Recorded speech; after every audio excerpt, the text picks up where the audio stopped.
Welcome to the Live Service Podcast, episode 4. And just like everything in this podcast, we have no idea where we're going or what we're talking about. But strangely, today, we do. We kind of know exactly where we're going and what we're going to be talking about, don't we, Brian? Yeah, there's some things that must be spoken about. Particularly how Amber Heard is a piece of shit. Hey, it's like, it's No, that actually has nothing to do with what Brian was thinking of. I know that. I just wanted to throw him off. but that's like a matter of public record now though, cuz the verdict came It down. is. It's public record that she's a piece of shit. And I gotta be honest with you, I kind of love that. Because, like, for the longest time, oh, only women can be victims of domestic abuse. And it's like, yeah, no, that's a lie. Yeah, And here we are. I'm glad that that whole thing got live streamed so that people could watch it and judge for themselves. And I'll just leave my thoughts at that. You know, I'm glad it got live streamed too, but fucking Christ, the React Andes for like Oh yeah, you a got to make money off month. something, man. You got yeah. Holy shit. Yo, find some original I wonder what's gonna happen in the 6-hour deposition of this trial here. I'm gonna just eat these toasted cornflakes. Oh. Could feel my brain rotting away with some of the content some of those people were doing around that. But, yeah. Yeah, I mean, there was a lot of it was just like reacting to like memes and just literally just watching like a video and laughing at it. There was some legitimate content around it, actual lawyers that were watching it and then explaining things to people, but that was the minority of it. Let's be honest. Yeah, it was. On to what we actually want to talk about. How about some Diablo Immortal? The Yeah, other very controversial topic full of abuse. yeah. I've heard I've chosen to stay away from it, but I've heard some things. And I know you said you were going to check it out, and so I was like, yeah, we're definitely talking about this. Like, we don't actually plan what we're going to talk about before each podcast. There's no like, hey, I'm going to talk about this topic, and I'm going to we just yeah, I just knew Guns was going to want to talk about. Oh God, yeah, yeah, absolutely. I 100% wanted to talk about this. Um, it's I wanted to talk about it for a ton of reasons.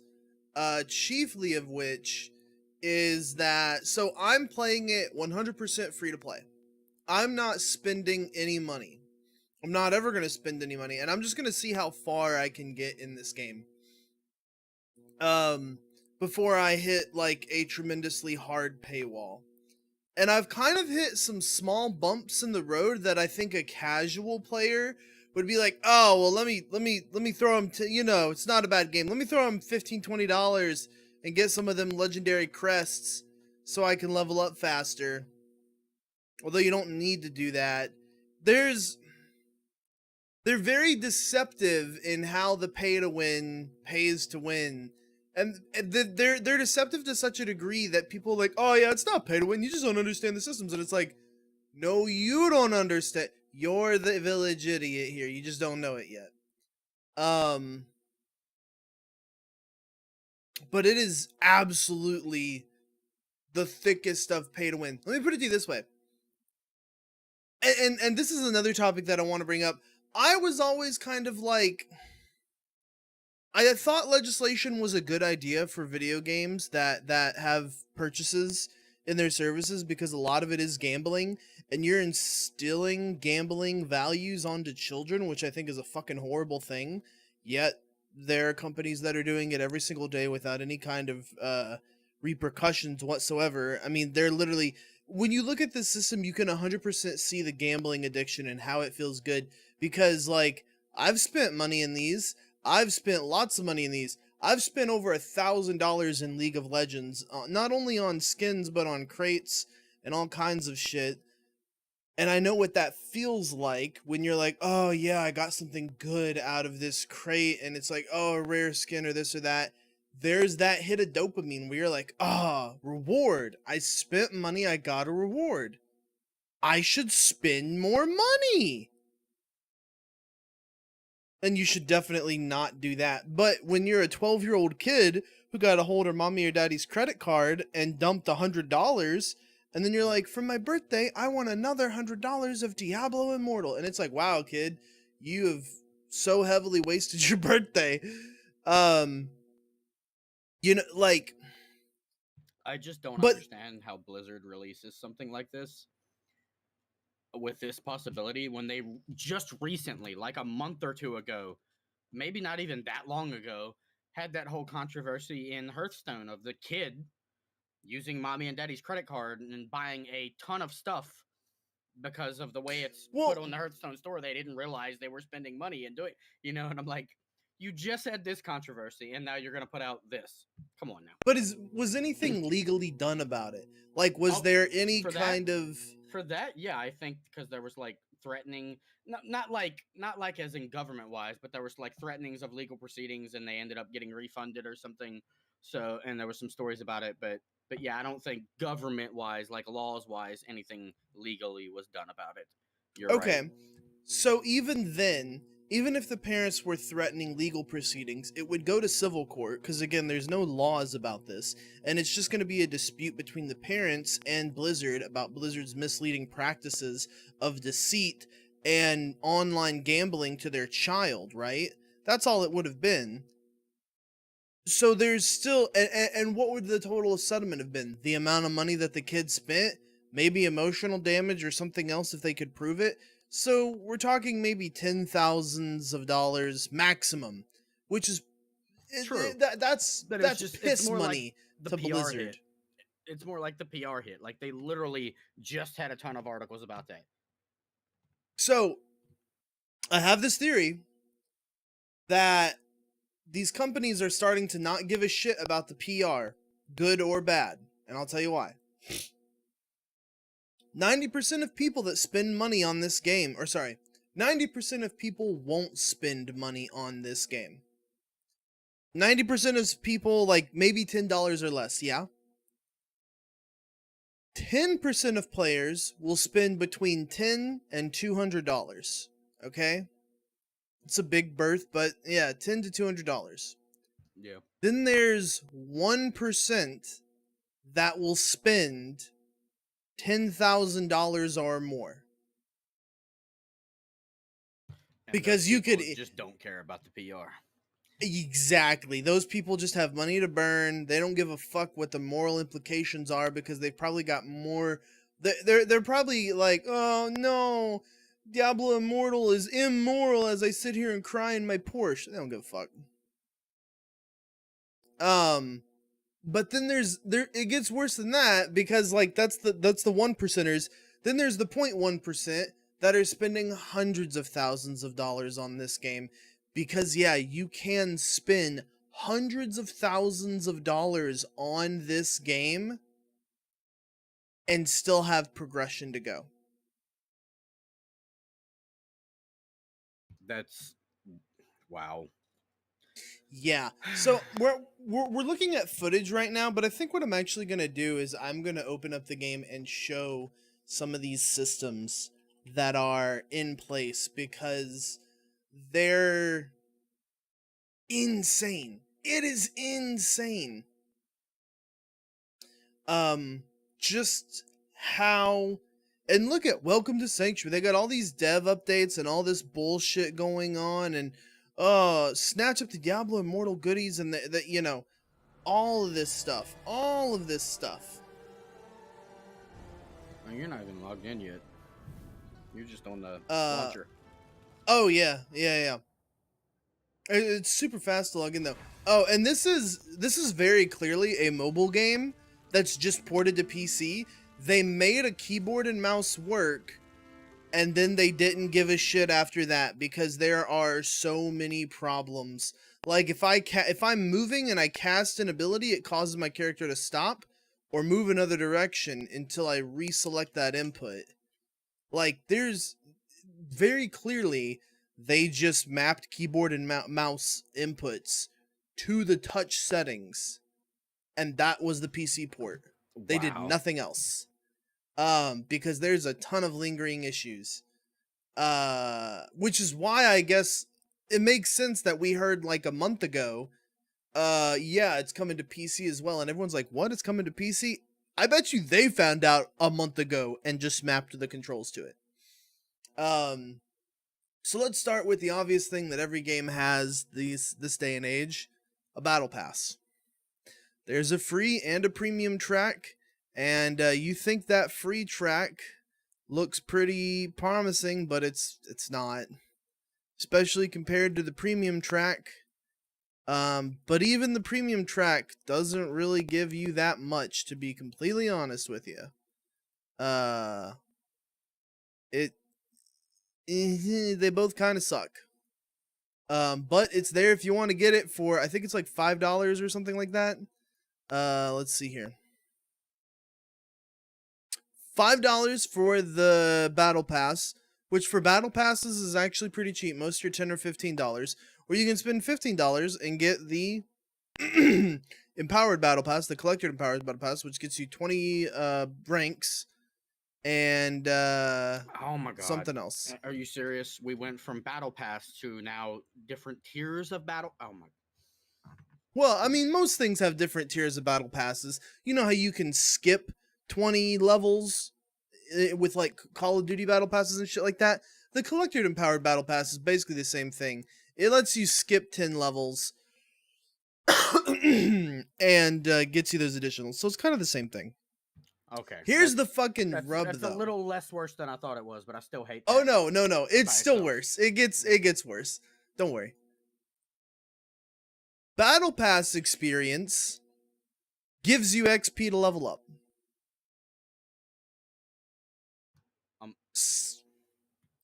Every level that you level up in your Battle Pass gives you actual XP in your XP bar to level up your character. And in fact, it's one of the most efficient ways to level up. Usually one level in your Battle Pass equates to one level of your character. So if you bought your Battle Pass up to rank 40, I could take my character to max level right now. Getting to level 20 is easy. And as a matter of fact, buy something and you're already max level. You haven't even played yet. Well, sorta. You got to get to level 20. But you know, as a matter of fact, like getting there and then leveling up, like that would be incredibly easy. Okay, and then there's all these little things for you to do. All these little they make you feel like, oh, I'm making progress and I'm collecting things and I'm doing things and da da da da da. You ain't really doing shit. We're not even to the good part, okay? The main currency of this game is eternal orbs, which they give you some for free. The secondary currency of this game is platinum, which I've sold a couple of gems on my character, which is why I have some platinum, because the marketplace is ran by gems, okay? So in my inventory, I have all these gems. Now I can go sell these on the marketplace, but I cannot sell them for gold. I have to sell them for platinum. And platinum can only be acquired two ways. One, by selling gems to other people on the marketplace, or two, by buying it using eternal orbs. And eternal orbs is the premium currency you have to pay for, right? Yes, eternal orbs is the premium currency. There's all the purchasing of it right there. And then you can use eternal orbs to get platinum. So I have to, with real money, purchase an in-game currency to then, with that in-game currency, buy another in-game currency to buy something from you. Yes. You know it's pay to win? You know it's pay to win when it has more than 2 steps of currency. That is insane. Why? It gets better. You can also buy materials, crafting materials, to upgrade in-game gear with premium currency, Eternal Orbs.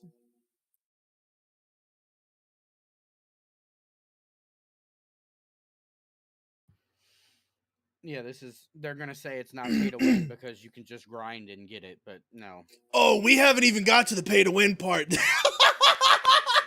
Even if you come up with that excuse, there is a line, there's a limit. Oh man, Josh Strife Hayes has a great video about it. Watch him. It's no that's what, not an what do you excuse. It does not work. what do you mean? There's a line or limit? Explain that to me. So there is a line or a limit for a reasonable person where if you say, well, it doesn't matter if so and so can spend $10 on it and get it because you can grind for it. Okay, true. Oh, That okay. can just be I see paid what for you're saying. convenience if it only takes me, I don't know, 10 hours to grind for it or however long, Yes. what your value for your money is. But when it's, So this ridiculous amount of time, it's pay to win. That's exactly what it is. Warframe is pay for convenience. Warframe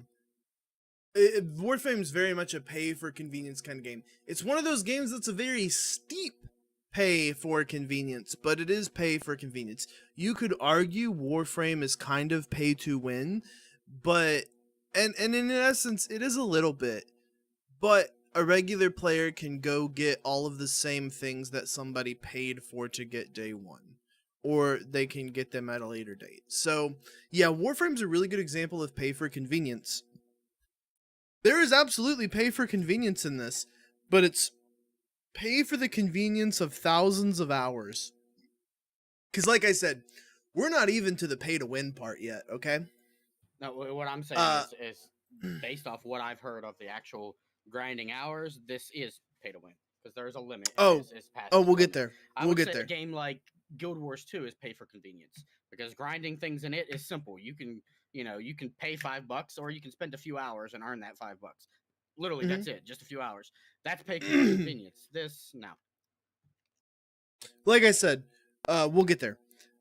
So we've gone through the materials and the currencies, how you can buy premium currency to get an in-game premium currency, and then the services of the battle pass.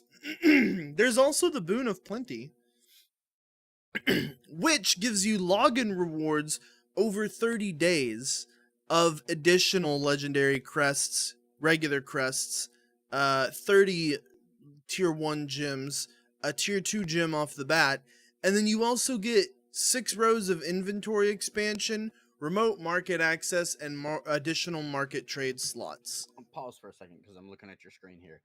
Are you telling me, because a lot of games have login rewards, are you telling me you have to purchase the ability to get the login rewards in Diablo? So there are also regular login rewards. There are regular login rewards that you get, but they pale in comparison to these. Oh wow, we have tiered login rewards now too. It's just like every bad practice. Like most games, just put in one of them. You've named 3 already. Oh, it gets so much better. So yeah, there are paid login rewards and regular login rewards, as well as a paid battle pass and a regular battle pass. There's also cosmetics, which, hey, you know what? I think everybody's kind of agreed upon. Cosmetics aren't the bad guy here. Yeah, right? I don't really mind those. Some of them are pretty cool. Particularly some of these sets are neato, yeah? I like some of these. I'm not going to spend money on this game, period, because I've just said I'm not going to spend money on this game. But I like that. if there were just cosmetics, I might consider getting some of these. Then there are bundles. So these bundles, this is the real rub, okay? You can get, after every dungeon that you complete, they give you the opportunity to buy a bundle, okay? And these bundles start at 99 cents and go up to $20, okay? And they put these little increased value things here. Look, 390% extra value. And inside of this, you're going to get an eternal orb, and you're going to get legendary crests, and a pile of gems for $4.99. So you can go buy more orbs, more legendary crests with this. And like the 390%, all that stuff. So you see where this is going. This is after every dungeon too. This isn't after like one dungeon or two dungeons or anything like that. After every dungeon. After every dungeon, there's a pop-up like, hey, buy stuff in our store. Yes. Wow. Yep. Gets better. It gets better. Just wait. Now we get to the big moneymaker scheme. Crest. So let's take a little trip over to the gem crafter so I can show you. Oh, and by the way, so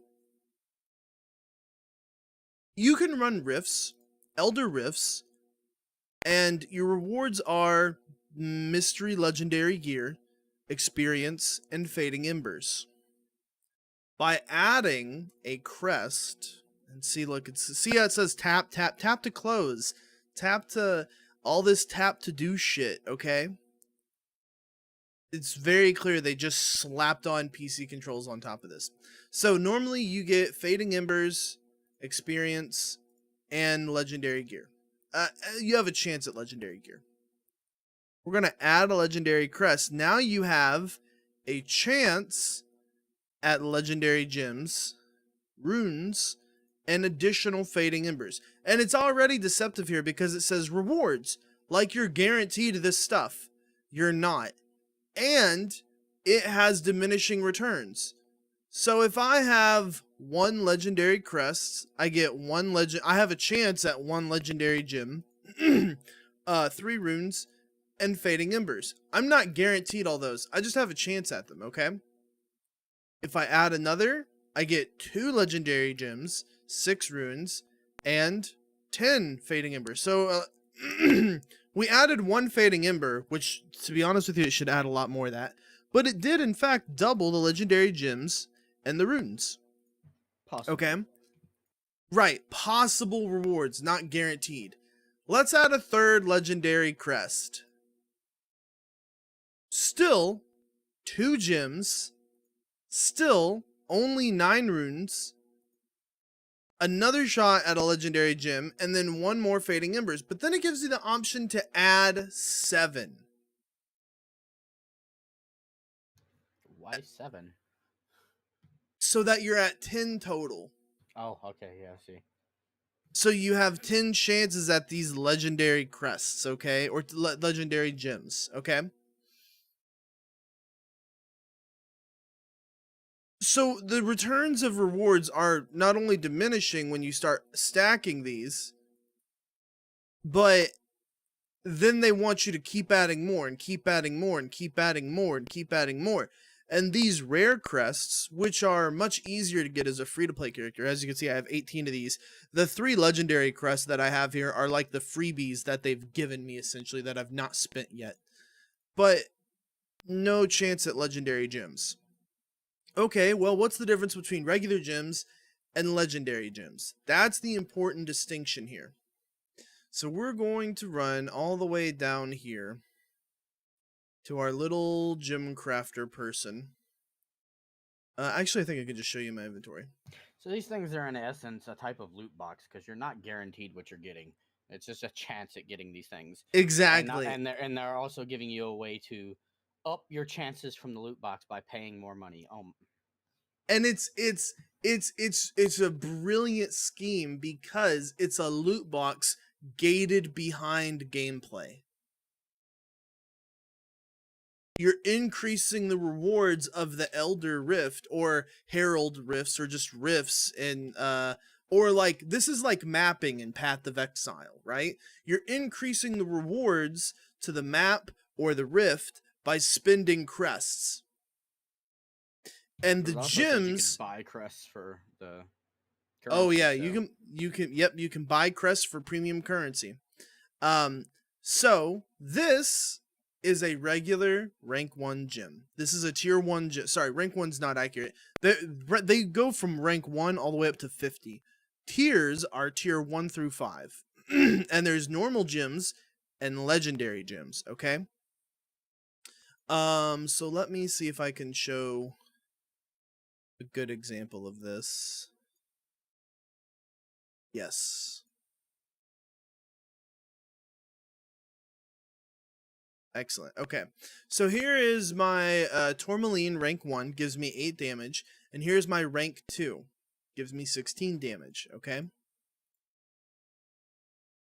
Yeah. Now here, and how do you rank these gyms up? You have to fuse gyms into gyms. The same type of gym? Yes. Okay, so yeah, you just stack them. Gotcha. Yep. So you have to fuse gyms into gyms to level up gyms.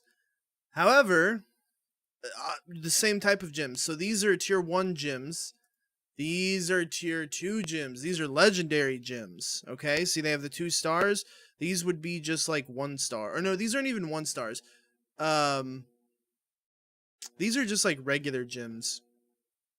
And then these are legendary gyms. You cannot get 2-star, you cannot get legendary gyms from rare cores. You can only get them from the legendary ones.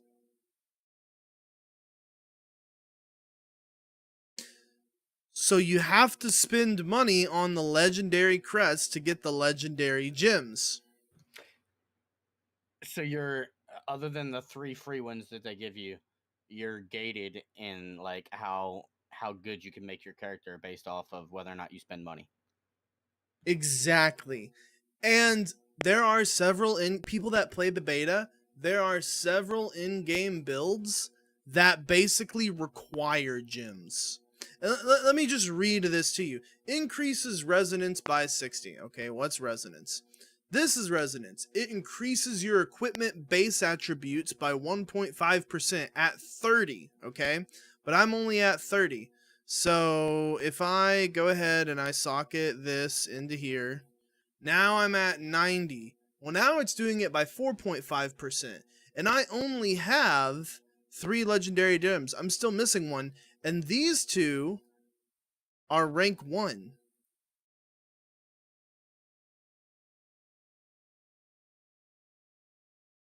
So these rank 1 gems aren't giving me 15, 15, so 30, 60. That's from going up 1 rank. Going up to 2, it goes to, I think, 90 or 120. And then it goes to 240, yada yada. It gets so high up there that the resonance ends up being like 50 to 60% of your base attribute increase.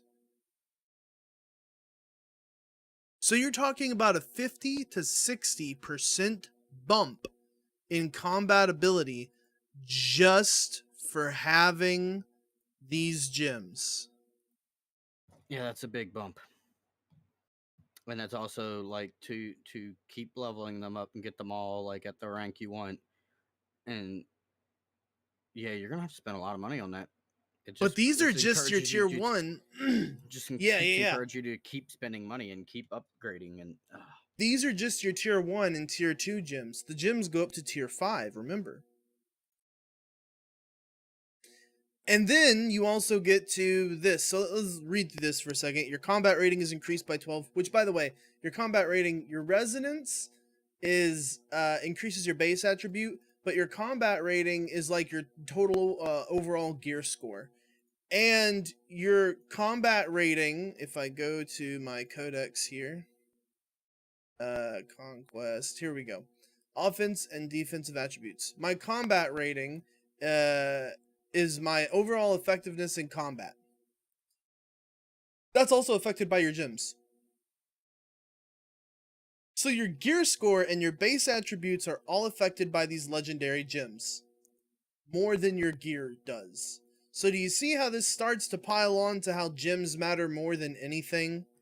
yeah, this reminds me of like back in the day when MMOs and things were new, and you had those games that had like infinite leveling and people paying to be like level 1000 and just Yep. literally one shot everything. And this kind of, it's not quite that, but it's kind of like that. It's that kind of buried, you know. But then let's go on to the gym's effects in combat, because those get even sillier in determining how powerful your character is. This is Lightning Core. This is a very common gym right now. It's the gym basically everybody gets to start out with. Your primary attack and movement slowly charge with electricity. When you're fully charged, your next primary attack will release Chain Lightning, dealing 90% of your base damage plus 1,134 to nearby enemies. This cannot occur more than once every 20 seconds. Whenever you rank it up, the damage is increased to 120% of the base damage. That unlocks it rank 2. There are more and more bonuses that unlock with every level, including reduced cooldown so that it happens every 1 second. More base damage, more additional damage on increase the number of enemies that it can chain to, increases your combat rating, and obviously the increase to your total resonance, okay? So the effect that this gym has in combat goes up and up and up and up, and this is one gym on one piece of equipment. There are gyms for all 6 pieces of equipment you have on you in total.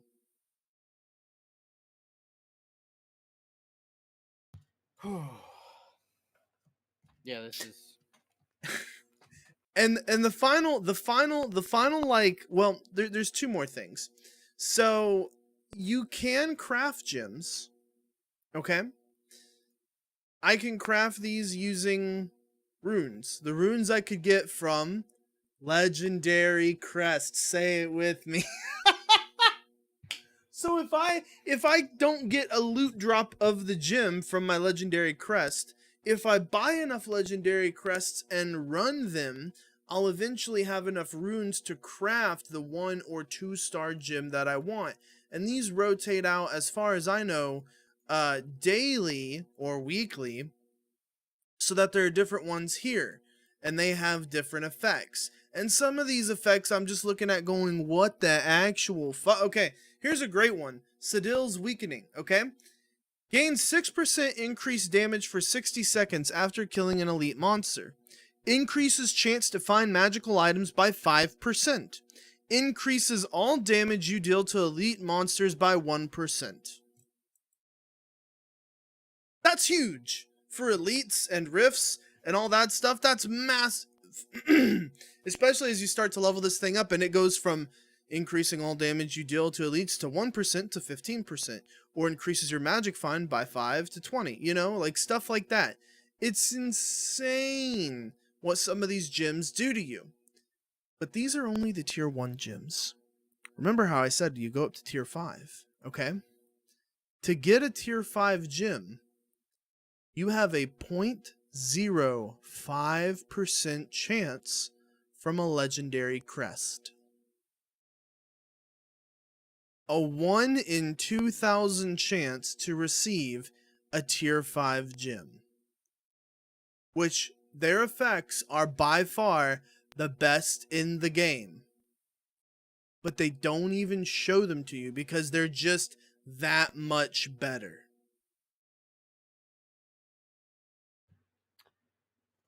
Wow. And obviously you want to level that thing up, so you're going to have to spend... this is where I said you could spend hundreds of thousands of dollars in this game. People in these games, they aren't whales. They're fucking krakens. This is not Diablo Immortal. This is Diablo Immoral. That I agree with. That's just, the more you keep saying things, like it's literally like if it was just the first tier, but it's compounded, you know, compounded on top of one another to make this one system ridiculous. But then you have another system that's compounded, and another system that's compounded. It's just like, wow. I this is seriously like this. Like, people complain about games like Neverwinter and stuff, call them pay to win. That game is like perfect compared to this. Jesus. Oh yeah, dude. This is insane. This is Yeah, I think insane. you said you're gonna play only free to play and see how far you can get. I think we already see that there's a cap. There's literally like a cap because you won't have these legendary gems. You're just gonna have to stop at a point and just won't be able to do any content beyond that. Yeah. There's no way for me to get tier 5 legendary gems as a free to play player. And even if I was to spend money, there's a 1 in 2,000 chance of me getting these legendary gems.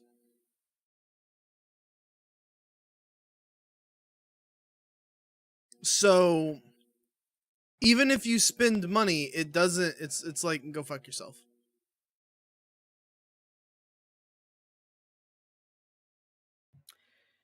Yeah, this is wow. And the sad thing is they're gonna make a ton of money off of it. Oh, they're gonna make a fucking killing. This is why I was saying I think there needs to be. This is what like pushed me overboard. That I was like, nah, there absolutely needs to be, legislation to limit what they can do. Some sort of regulation or just. I actually agree, which might surprise some people because I'm very much like small government and most of the things that I think about. But there's things like this. It's just like gambling. It actually has a negative effect on the human mind, and it's predatory in the way that it preys on us, and the addiction and stuff. So things like this and social media and stuff that have that like actual measurable physical effect on a human mind. And when I say physical, I actually mean physical. The chemicals in your brain, it's been studied. That shit, look, as I can be as small government as I want to be, but that needs to be regulated. That definitely does. I'm not small government when it comes to that. That just, wow. Well, I mean, it's gambling. It is gambling. And there are... this is worse than gambling. This is... yeah. This is worse than just regular old gambling. Because this is... I would agree. Yeah, because this is compounding like these systems on top of each other. It's multiple gambling systems like playing into one another. But like gambling out in Las Vegas, Nevada is regulated so incredibly heavily. You're not even but children aren't allowed in certain casinos or at certain hours. They're not allowed on casino floors just because, but it's like this is being handed to children and they're being told like go free, go crazy, go wild. And this is 100% tricking, Oh, even the not dopamine. children, even adults, because there's a it's misleading straight up. It said rewards this, and you said that's a chance at that. Nothing on that screen said those were chances. It said rewards. Right, exactly. That right there is a straight up like mischaracterization of what's going on. Yep. Yeah, it's insane. Like I said, I had chosen beforehand to stay away from it, and I've heard some rumblings since it come out, and I was like, I'm gonna wait until I hear what Gunn says. I gotta be honest, this is worse than I thought. This is worse it's than so bad. It is worse than I envisioned. Bad. I was like, oh my. The more you've explained, I like when you were sitting there explaining, I was just like sitting there like face palming, staring at my screen like through my fingers, like, oh my god. It's so incredibly bad. Wow. Yeah, I'm glad I'm staying away from it. You can be the experimenter. You're a masochistic. You can do that. Yep. I just wanted to show a few. There's nothing particular about these images. I just really wanted to show them off. Hope you're gonna reload your arms. Mike might. With his new stash. Oh, I hadn't seen that one. This one's my favorite. This one's my favorite. Next, he'll be Master Chief. What's up, Tiger? Yeah. It's God. Oh, you said the dirty word. The master, the Mr. Chef. Mr. Chef, yeah. Oh wow.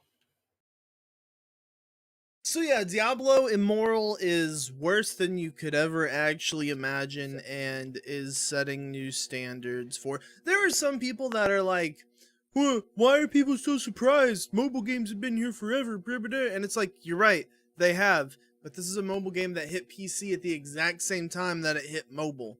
It And also, this is of like I've seen mobile games and people that play them, and I've looked into them. Most of them have like one or two of those systems, not all of them. Like this one well, seems to. and I've even for a long time when I worked at AT&T, I actually had this little auto battler on my phone.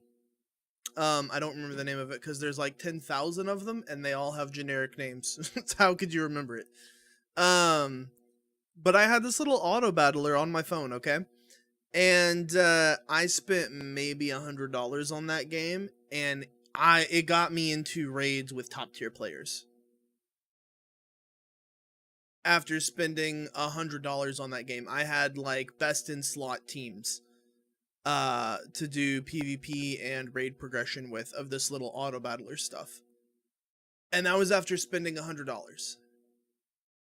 So like, is it still extreme? Yeah, I mean they got like $120 out of me. But so much more moral. Like me doing $120 was wailing for them. If you did $120 on Diablo Immortal, you would be like a fucking minnow in a pond. Yeah, I remember like back in the day when like the best mobile game ever came out, and it was called Plants vs Zombies, and it was great because you could just pay for the game and then play it, and it was great. And then EA bought it and put out Plants vs Zombies 2, and you literally like had to spend triple or quadruple what the original game costs to get the same amount of stuff, and people thought that was beyond the pale, ridiculous. You know what I mean? And even that is only maybe $100. Sounds like in this game you'll Yep. be spending thousands to get the Yep. equivalent. So, like, Yup. this is not. No, this is. Wow. It's insane, dude. It's insane. It sets a new standard that I just like. They should really be ashamed of it, like, cause it's so funny because like we haven't got to talk about it, but we've been playing V Rising, or not we, but a bunch of people in my Discord and Mike's Discord have been playing V Rising, and we've really been enjoying it. We still occasionally we've done majority of the stuff in that game after like 60 hours, but it's after 60 fucking hours. Like that's, you know, a good chunk of change to sit down and play a game that was $20. Yeah, that's incredible value for money, if you ask me. And it's still considered early access. And I'm like, what? No, this game's done. What do you mean? And they're like, no, it's early access. We're going to add more. And I was like, oh, if you say so, go right ahead. Don't let me stop you. But it's so crazy to play a game like that I appreciate from beginning to end. I love and enjoy every step of the way. And then to play this. That's just like, what fucking abomination is this shit?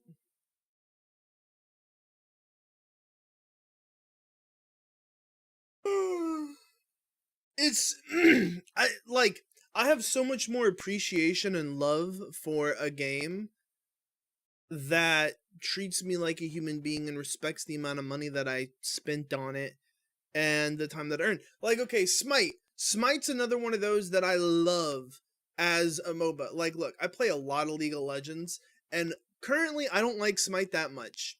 I think actually I may try to get back into it because they've changed some stuff. Ooh, I kind of want to go back at. I'm gonna download Smite while we're talking. But there was a point that I wasn't too fond of Smite and everything that it was doing. The direction that the gameplay was going, it just wasn't my favorite. But for $30, you could buy the God Pack, and it gave you every god in the game from now until the end of time, which is every character, every champion. And so it's like, $30, and that's, you know, basically what you're spending on beyond that are skins. And it's very clear, like, hey, this isn't getting you a character, this is getting you skins. You're spending money on these skins, yada yada yada. But like they made a very clear definition, like, hey, you spent money on us, hey, you're spending money on the actual game and the content in the game versus skins. And that clear separation is so nice to have.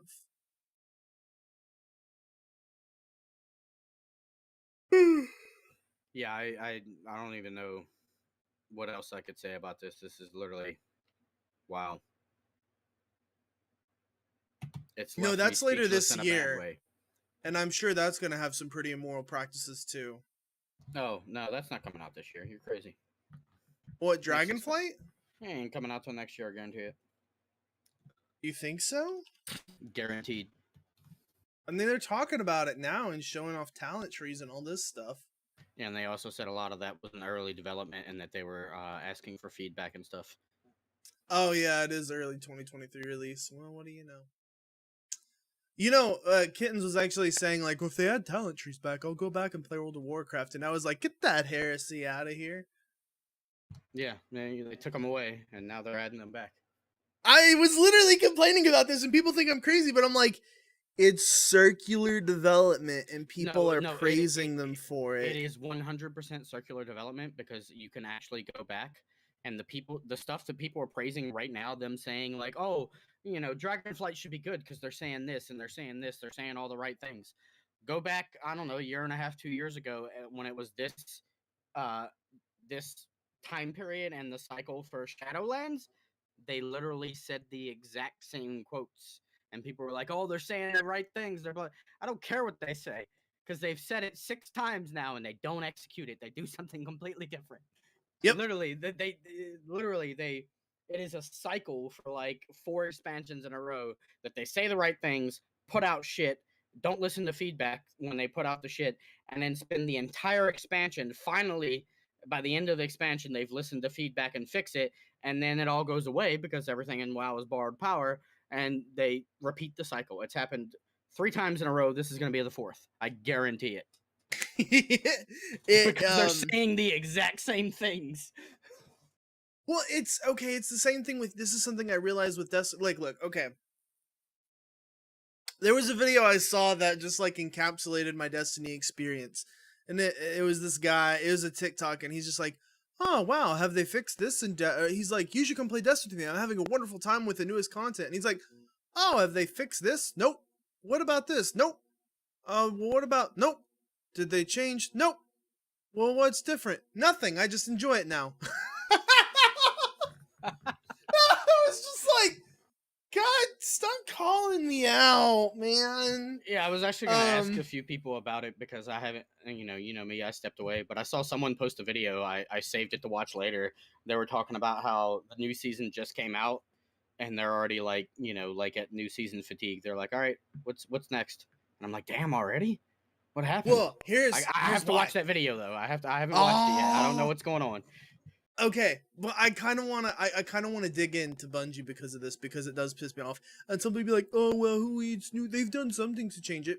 You know the Leviathan? That Callus's whole ship and everything, that raid? How they took all that away? Yep. They've brought it back for this season. And you got to pay for it again. Yep. Exactly what I said was going to happen. If you want access to the seasonal content, which is content that you bought beforehand with the base game, you have to pay for it. Now, they've added some things and changed some things and mixed some things around, but it's gone now. So they are literally just recycling content on like 4-year rotation, which is long enough that most people's goldfish brain doesn't, oh, this is just recycled content. There's nothing new here.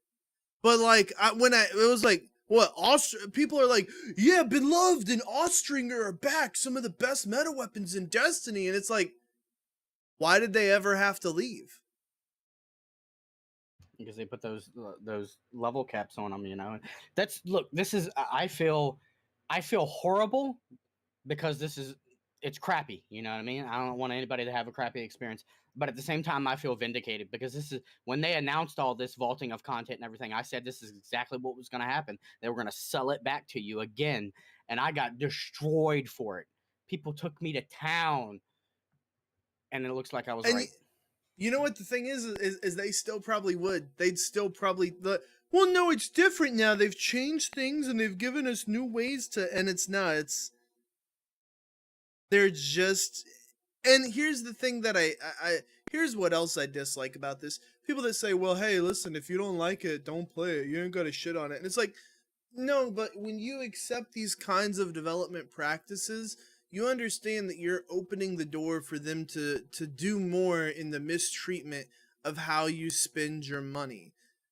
There's things about consumer practices that when you start aggressive, or when you spend money on these things agreeably, they go, huh, what else can we get away with then in terms of like just selling this shit back to the player?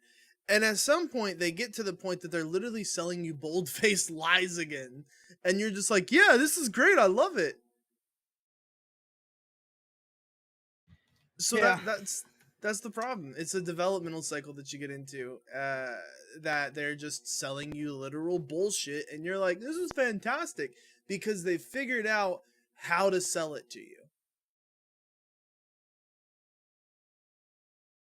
Yeah, it's a thing I've seen for a while that I think is having a negative effect on the industry, not just because of this game, but overall. Because I look at games like Destiny 2 and look at games like Fortnite that are doing this exact thing, and because they're helmed by such huge teams that are such rich with money, that Yeah. people put them as the standard and expect Yep. that from other games. So it's also setting unrealistic expectations for like a regular dev studio. They're like comparing a Yep. game that had a dev, had a total number of devs, testers, and everything of maybe 100, less than that, to a game that has 800 devs. And I'm like, you can't. That this is not the standard. These are the outliers. You cannot compare Yep. everything to this. But Yep. I want to change the subject. I want to change the subject because Okay. I want to Happy highlight. subject. Yes, I want to highlight something happy because Ooh. we've been having bad news for all the podcasts so far. So we're gonna have good news for the podcast. Did you hear what happened Oh, Thursday? are we, Brian? Yes, we are. Did you hear what happened Thursday? Nope. Enlighten me.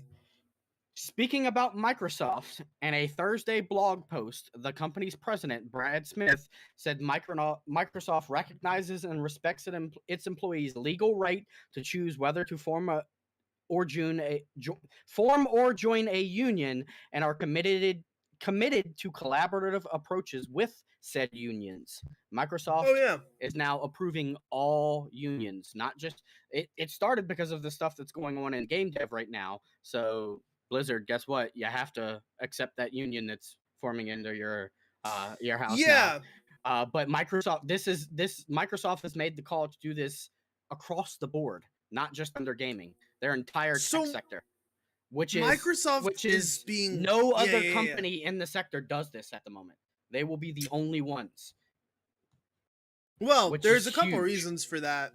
There's a couple reasons for that. Number one, if you're in tech, you're usually paid so well with such high benefits that you don't feel the need for a union. Think about, like, if you go work at Google, if you work at Google and you're a father, you get paternity leave. What company gives you paternity leave as a father when your kid is born, other than like Google that I know of? I'm sure there's a few others, but like there's maybe 5 in America total. All right. So the reason why Google was doing stuff like that, so you're less incentivized to make a union. If you feel like you're well cared for, you don't feel the need to make a union. And unions bargain for more on the customer. Or not for more on the customer, for more on the worker, for a fair pay, fair price, things like that. So arguably things would continue to go up, or that they would argue for more pay, that they would argue for more benefits because of the high value that they provide to Google with their coding, their ideas, yada, yada, yada. And considering how much money Google makes off some of these people, and their ideas and their developmental strategies and things like that, you could argue for some serious benefits for some of these people. So Google just chooses to treat their people like reasonable fucking human beings, which is really unusual in America for companies, and as a result, they don't feel the need to make a union. But times are getting hard, things are coming around. Suddenly, if you make more than $80,000 a year, that poverty line's pushing up real fast, and you're like, wow, $80,000 ain't that much above poverty anymore. What the fuck? Yeah, and it's not like, you know, unions solve everything, because there are absolutely bad unions that make things worse. Oh, 100%. They can be just as corrupt as any other system. But I think Mhm. overall, with the right, you know, collaborative and constructive, you know, working together and, you know, regulation, that they can be a good thing overall, especially in the video game industry. And I just think it was, I don't know, it's, I haven't heard a lot of people talking about it because it just, you know, Now, just happened on Brian, Thursday. But I'm like, this is a big deal for Microsoft to just come out and do this. let me put a negative spin on it for you. I think Microsoft sees the signs that unions are coming no matter what, and they are simply trying to get ahead of it. And if they can get ahead of it and welcome the unions in, then they can control the narrative of how effective the unions are within their company, which is honestly the most intelligent thing they could do. That may very well be the case, but that's still a better result than, you know, what most companies do, Like what which Amazon's is doing. yeah, behind the scenes union busting and threatening of workers and stuff, intimidations and stuff. Yeah, Bro, that's they aren't union busting. They're like SS camping unions, dude. They're fucking yeah, they like they straight up just fire people on the side. so You yes, talking about a union? Microsoft is a company and they're worried more about their bottom line. I 100% agree, but this is still a more positive result. I still think overall this is a positive uh for the gaming industry. You know, it's going to affect more than just the gaming industry because they made the change company wide, not just their gaming division. But yeah, yeah, I have no doubt there's some selfish, you know, like motivations behind it as well. But just because something's selfish doesn't mean it has to be bad. Sometimes, you know, Sure. it can be Well, and kind of good too. there's unionization issues all across the way. Like, so there was a Starbucks in Ithaca, um, that closed because the workers at this Starbucks unionized and they went on strike. The company closed that Starbucks down within a few weeks of them unionizing, and they cited that the company cities facilitates staffing and time and attendance issues were main concerns and reasons of closing this cafe. The union filed retaliation claim with the labor board and they seek an injunction calling it a blatant act of war, which I mean it is. If you form a union, go on strike, and they're like, well, we're just going to get rid of your job and close it down, it's not needed anymore since, you know, you guys are a union. It's like, what? You can't do that. that's that's illegal. Um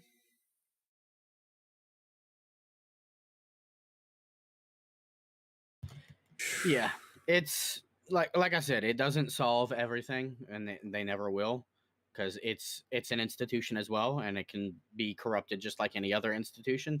But I think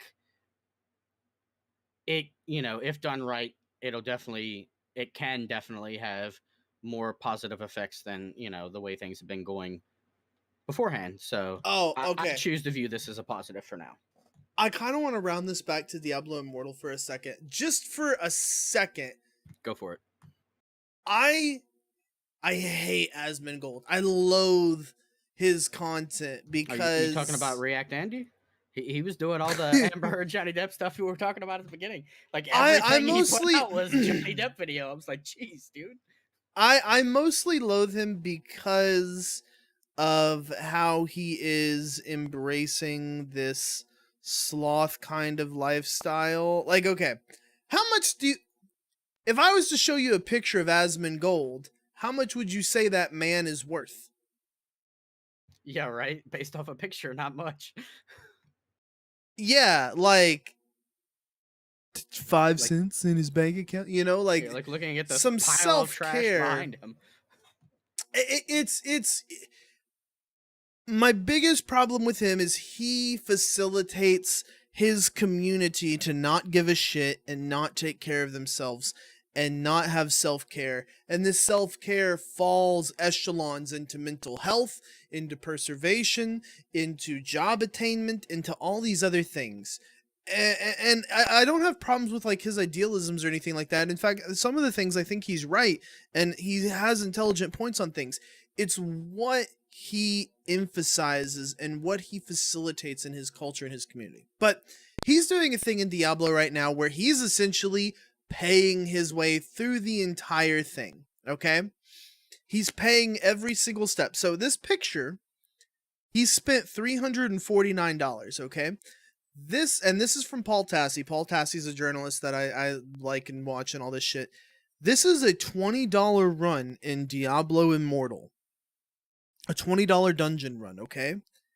And he's got 1, 2, 3, 4, 5, 6, 7, 8, 9, 10 legendaries that dropped on the ground for him. I have never, ever, ever seen that many in my life. And I probably never will. She didn't pay $20.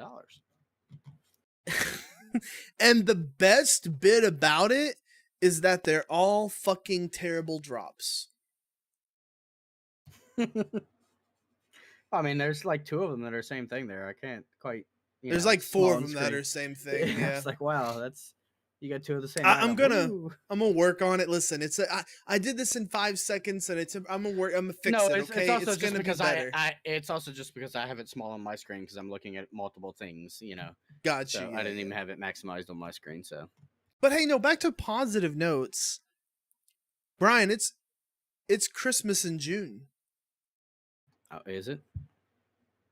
What's next week, Brian? Oh well. Before we talk about that, let's talk about the one that happened this week.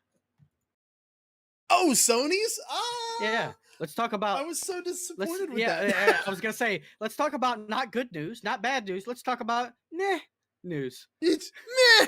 It was very meh. Okay. It's like all right, remake Resident Evil 4 remake, Resident Evil Village PSVR, so remake in VR.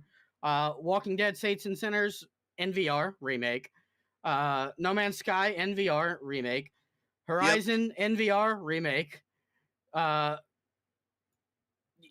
other Horizon in VR, so remake. Spider-Man remastered. Okay. We got to remaster something that came out like 2 years ago. Then a few like indie games, and then the only things of note were Street Fighter and Final Fantasy 16. And even some of their indie games are games like Tunic, which cool. I've been playing that on Xbox for like a month now. That's what. So no, The Walking Dead of note to me were Street Fighter and Final Fantasy. The Walking Dead game, Saints and Sinners, is not a re-release. That's Chapter 2, so that's the second one. Yeah, but it's also wait. All right, so is Chapter 2 not out yet? Because this is a VR version of Chapter 2. No, that's a VR exclusive game. Oh, all right, yeah, okay, that's the VR. Okay, so all right, so that's something new. But even still, that's Yeah. Well, okay. How good is sort of? Let me ask that. I'll have to look that up. Let me.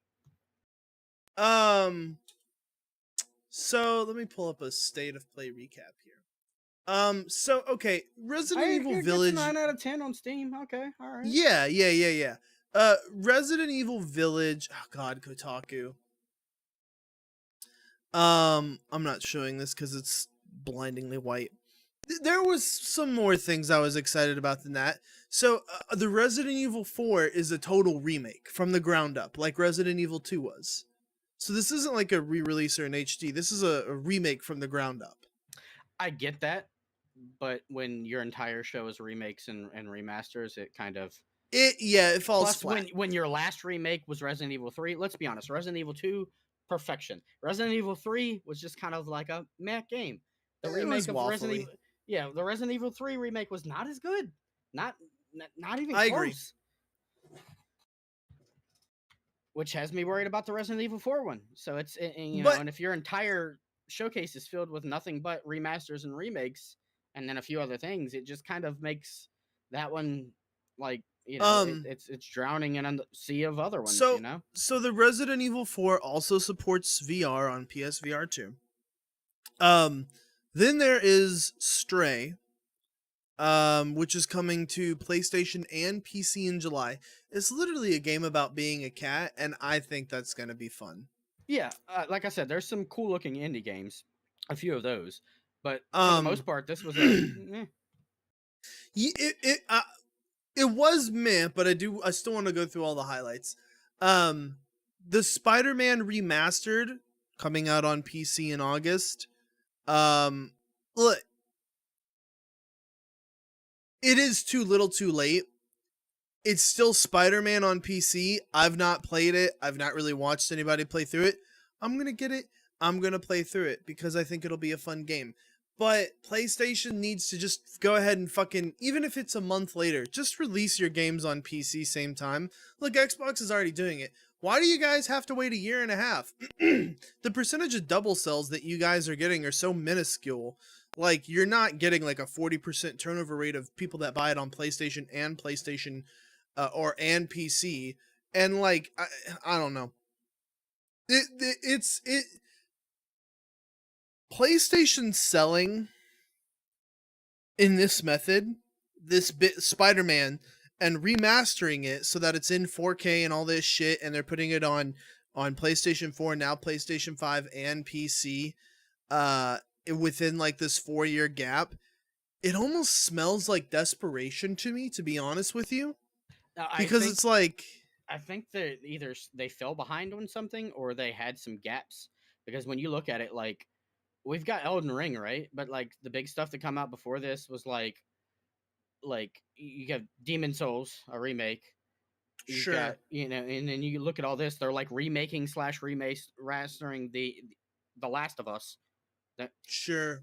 like what? And then now It Resident Evil 4 remake, Resident Evil Village VR, Spider-Man remake remaster. You know, yep. it's like they're focused, and they did the same thing for Horizon.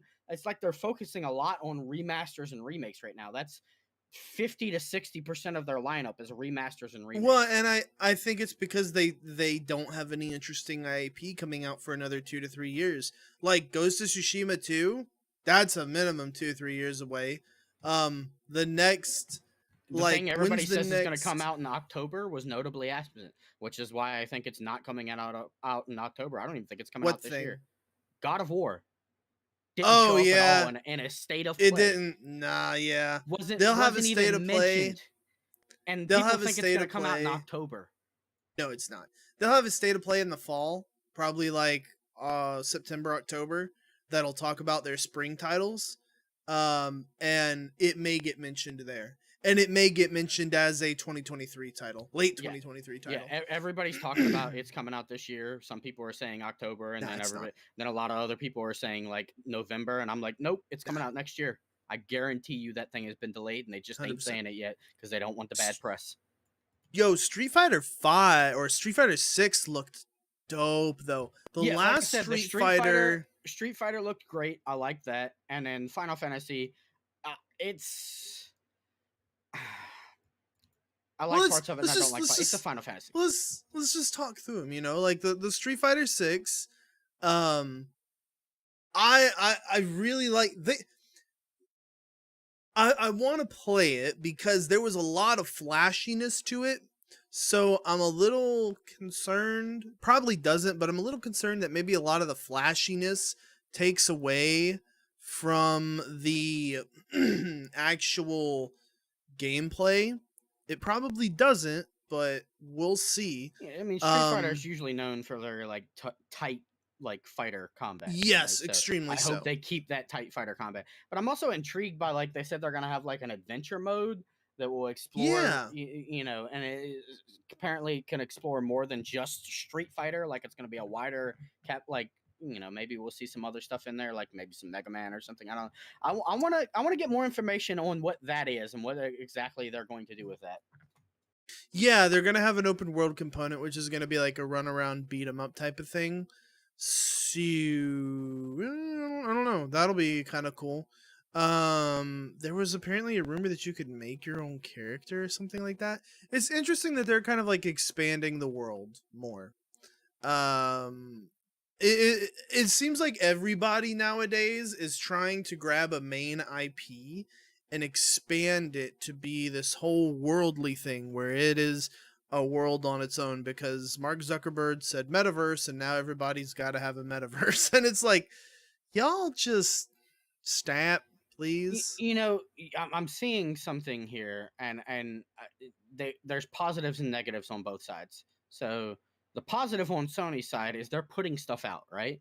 But everything they're putting out is like remasters, remakes, and IPs we've known about for years, right? Hmm. While on the Xbox side, they're putting out less things, but the things coming out, the rest of this year and next year are also like new IPs, new franchises, Starfield, Avowed, uh, think of like Tunic and other things that just came out. They're putting out fresh new ideas instead of the same things, remasters and remakes and just, game 7 and an IP. So Bro, but they're putting out I less things than Sony, but I've noticed you that want to like think about Microsoft it. seems to have like a lot of new IPs in the pipe, while Sony just has a lot of like bringing back the old. You want to think about it. What if they didn't buy Bethesda? What would they have to show? Like right now. Let me think about what else do they got.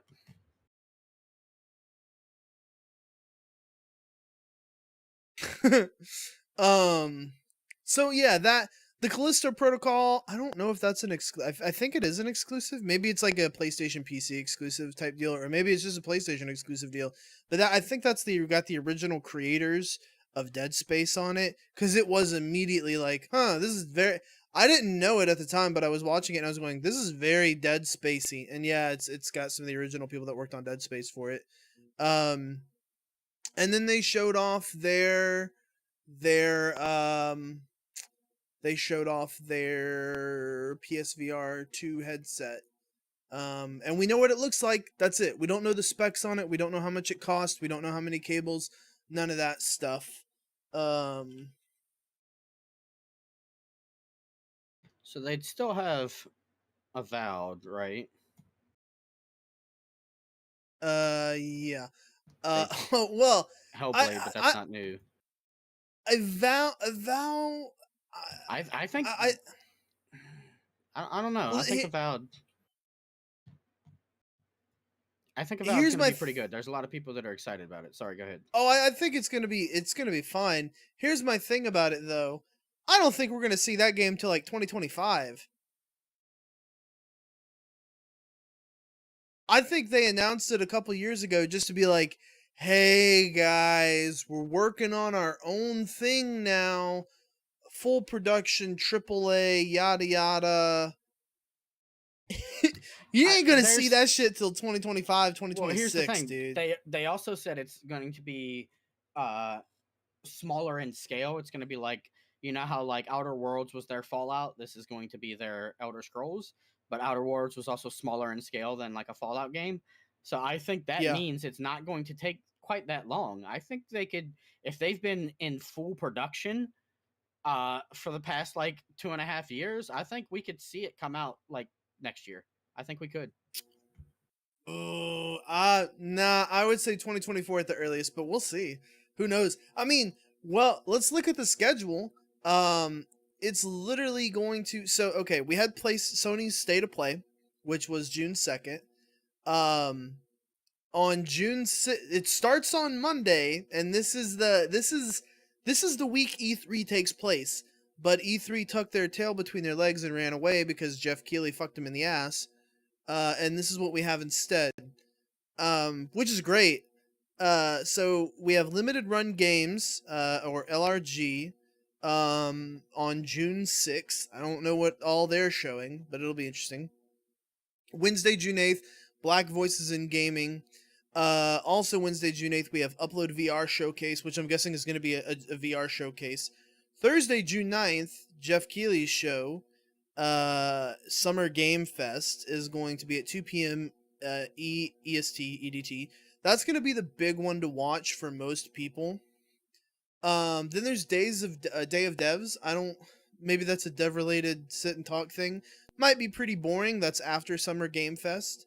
Then IGN is gonna have their expo. They're probably gonna have a few cool things to show off there. That is going to be the Friday. Netflix is also gonna have their Geeked Week in games, which I'm interested in because I'm assuming it's gonna be video games related to their IP that they have in movies and stuff like that. Maybe there'll be some interesting things to come out of that. Then Friday again, Tribeca Game Spotlight. Saturday's the Guerrilla Collective 3.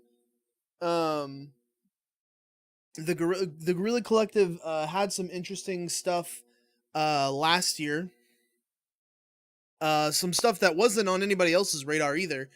Then there's the Wholesome Games Direct on Saturday, the Future Games Show on Saturday, and then on Sunday is the one that I am most excited about. I think Summer Game Fest will be cool, which I'll definitely watch that on Thursday, but Sunday's the big one that is like, ooh. Sunday, June 12th at 1 p.m. is the Xbox and Bethesda Game Showcase. And then that's going to be 90 minutes long, I believe. The rumors we've heard from insiders saying it's coming in right around 90 minutes, maybe a little bit longer. Which is like, who, you know, and then about a half an hour after that, you also get the PC game show, right? Yes, you get the PC gaming show hosted by Day 9, which I love Day 9. I love his content, but I'm excited to watch all of this. Now the question is, we're gonna have a podcast on Saturday night. Yeah, do you wanna like hold off until like a Sunday night or a Monday night to talk about? Because there's gonna be I tell you what we could do. We could talk about everything Saturday night because we'll have had a whole week of shit. Literally everything except Xbox and the PC gaming show. We could do a podcast literally probably just on whatever Xbox and the PC gaming show are going to show as well. Yeah, if you want to do that, it'd have to be late Sunday because I still run D&D games. I got one that that's 7:30 on Sundays is when it ends. So. I think that's fine. We could do an impromptu, or we can. Oh yeah, that's not really late at all. That's like it's starting to get dark outside. Well, I didn't mean late in the sense of like late at night. I meant like, you know, the show's at 1 p.m. and we're not going to be doing by it. 9 p.m., Brian. The show's at 1 p.m. and we wouldn't be doing it until because like that day's gonna be packed for me because I'm gonna get up and try to get all my prep and everything done. Then I'm gonna watch the 2 game showcases and then immediately go into like DMing a game. Yep. Yep. Like, immediately, it's gonna be crazy. Oh, and then EA Play. When's their bullshit? They're later on. EA is not having anything in 2022. Nintendo already held a Nintendo Direct. Ubisoft usually does an E3 event, but this year they've been incredibly quiet. Okay, so Ubisoft's announced nothing. Well, they've no new games, but they've announced some stuff because they're basically NFTs. Well, no, they're basically adding a lot of stuff to PlayStation Plus and to Xbox Game Pass. Like if you have PS Plus, maybe I think it's the second tier, not the first one. You're gonna get a bunch of free games, and if you have Game Pass, you're gonna get a bunch of free stuff, and you're gonna be able to get the Ubisoft Plus on those and stuff. But yeah, they have announced. Okay, so but it's not new. Yeah, Limited Run Games is boasting 30 game announcements along with in-chat giveaways. Limited Run is best known for some awesome physical edition and indie titles. We imagine some announcements, which is honestly, I'll tell you something. It's crazy how many indie games end up being like some of my favorite games of the year. V Rising, indie game. I'm going to tell you right now, if Elden Ring wasn't this year, it would be my game of the year. Hands down. V Rising would be my game of the year if it wasn't for Elden Ring right now. Honestly, I put it above Elden Ring right now, but I have people yell at me about my opinions on Elden Ring. I think it's a good game. I think people also way overrate it. I think it's the definition of an overrated game. It is a great game, but it's also overrated. People like overlook things that they trash other games about. Like, let's be honest, when you go into the mines in that place, Britality. every one of them is the same thing. Yeah, Britality is pointed full out. Britality sir. pointed out Ubisoft isn't having another press conference because they don't need another conference to announce another delay for Skull and Bones. And that's just That's like, bruh. Yeah, I think Ubisoft they've announced some things, but it's all about like their services because they don't have anything new coming out this year. Nothing. Yeah. Like there's going to be updates to games that they've got. Yeah, updates, but no new game is coming out this year and probably even the first half of next year. Which I'll be honest with you. The longer they take to publish, wait, when was the last Assassin's Creed published? Valhalla? Yeah.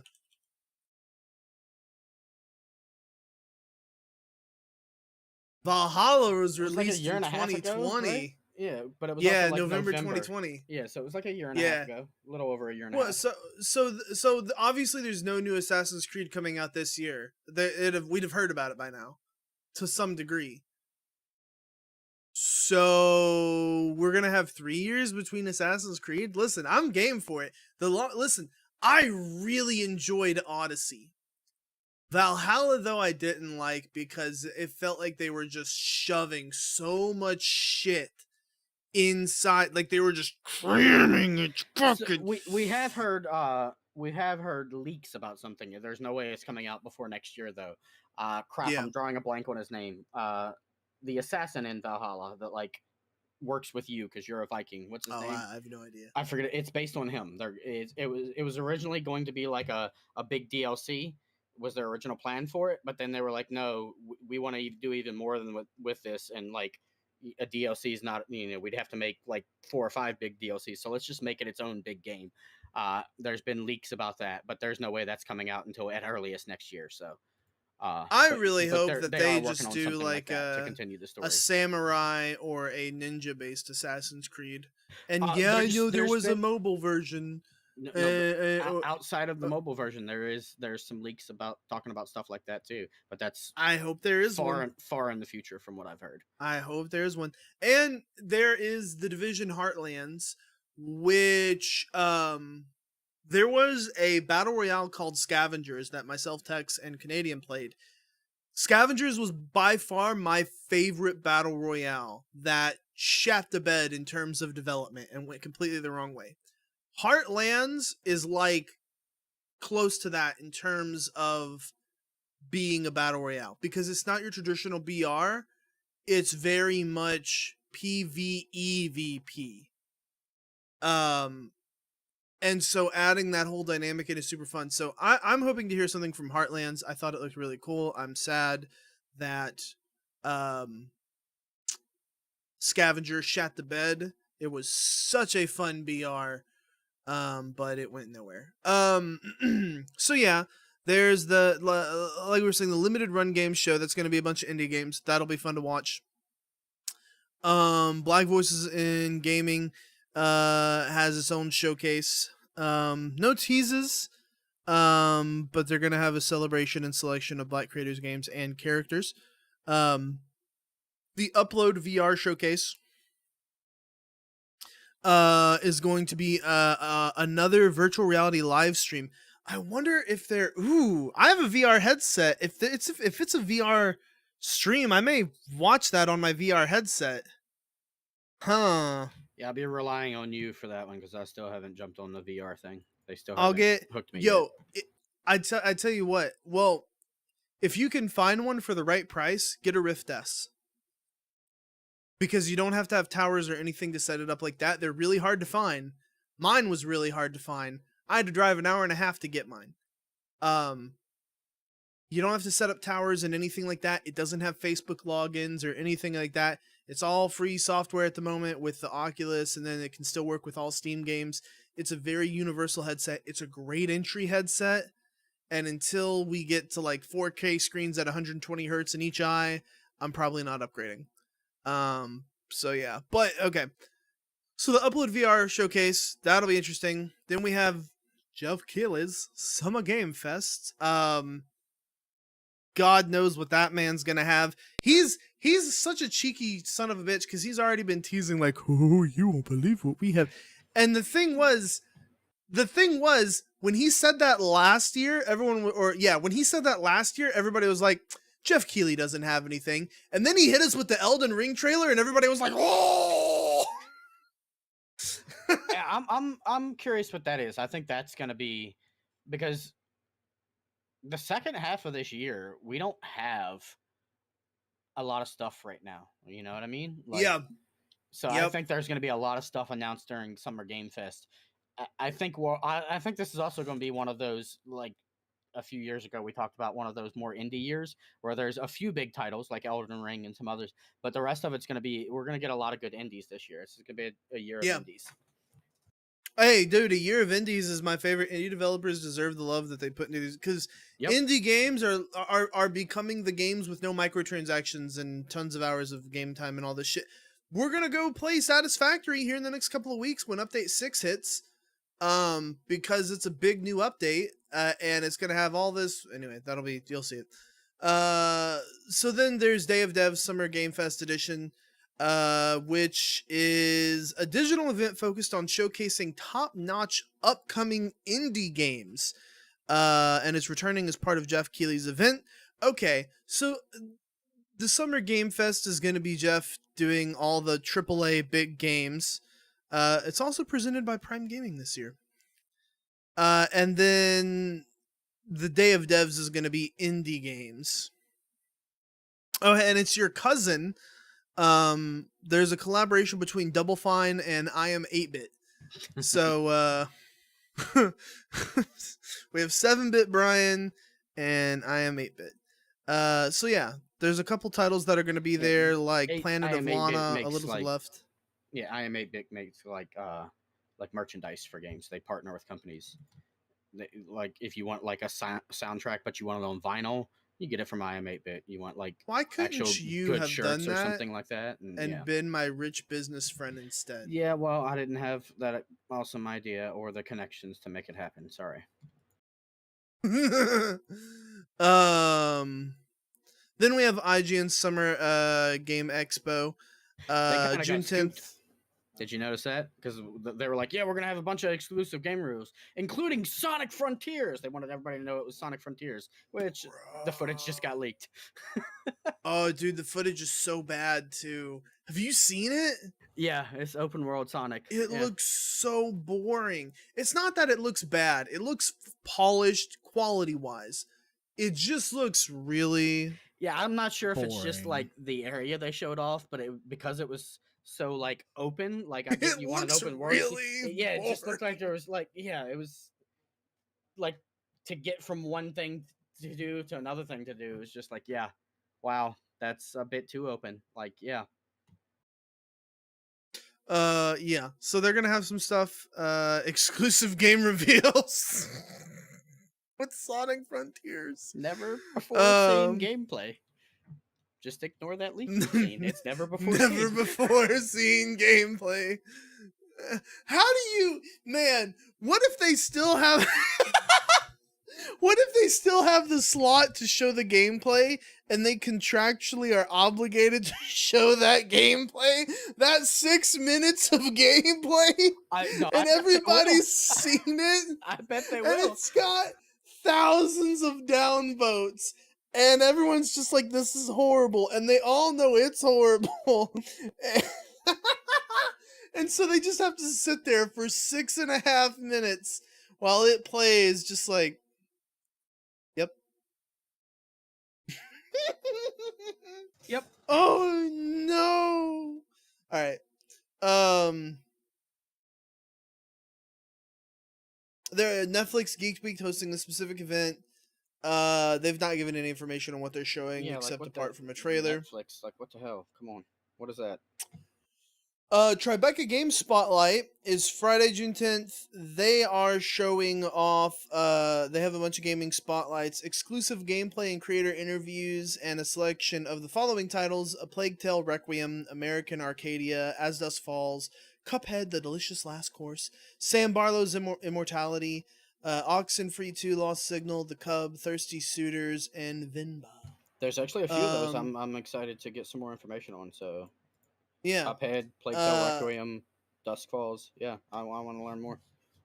Then the Guerrilla Collective is returning for the third year in a row, with exclusives, uh, and yeah, some other fun stuff to kick off that Saturday.